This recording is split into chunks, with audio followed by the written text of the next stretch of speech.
Trump's Cuba policy change is very appropriate, says Senator Marco Rubio. This comes from Fox Business Story on June 18th, 2017, and also other sources, as you'll see.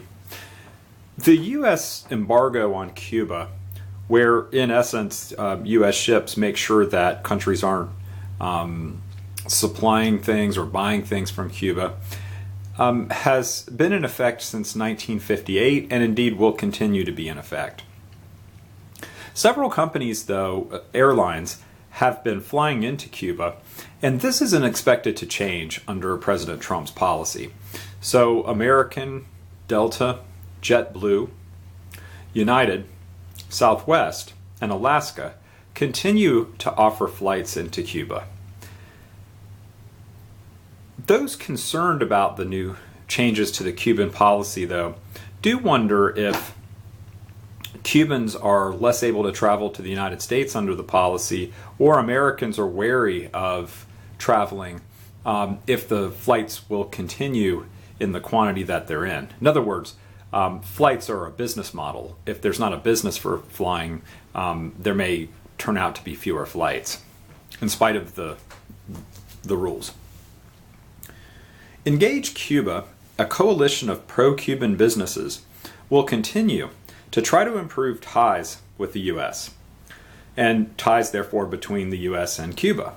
This group includes Procter & Gamble, Viacom, Honeywell, and Choice Hotels.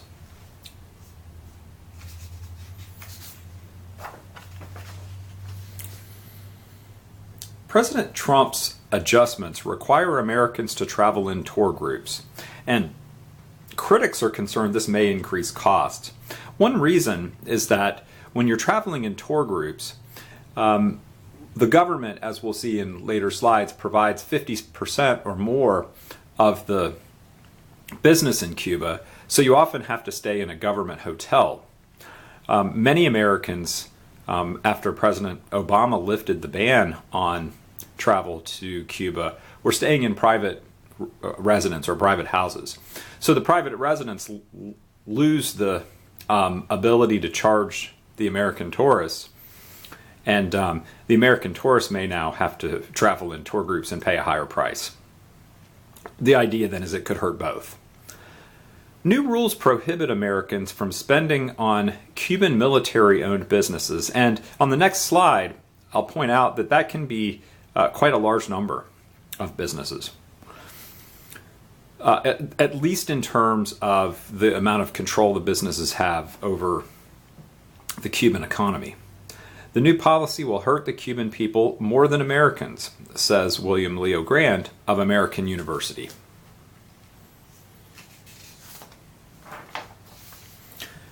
Clarifying that last bullet number 5 on the last page, the new policy bans financial transactions, that can be wires, deposits, other types of things, even purchases, so sending checks and that, with businesses owned by the Cuban military. And as I've said before, it's estimated that the military controls businesses which oversee 60% of the economy. Russian diplomats have criticized the Trump administration, and they believe that the policy is a bad one. They and others have argued that the embargo and other things that were levied on Cuba from 1958 until now didn't work to cause regime change, and they're not likely to now. President Trump has criticized Cuba in his explanation about reinstating many prohibitions against doing business with Cuba for shipping arms to North Korea, fueling chaos in Venezuela, and several other things. Meanwhile,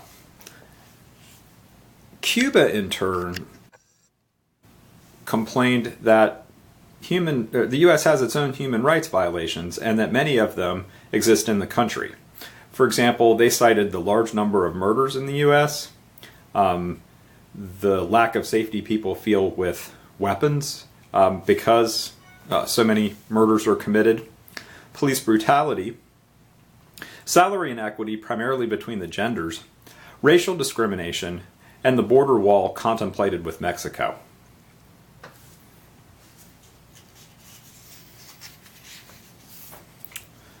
Here's a list of other articles that were used to come up with all these facts. Better ties between the U.S. and Cuba. Miami Cubans are divided, from June 18th, LA Times. Writers on the right and left react to the Senate healthcare bill and Trump's Cuba policy.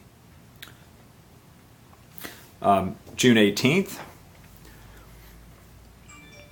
Russia criticizes Donald Trump's Cuba policy, calls it Cold War rhetoric. DW magazine on June 18th.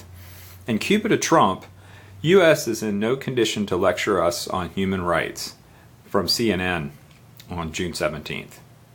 Well, that's all for this video. Take care.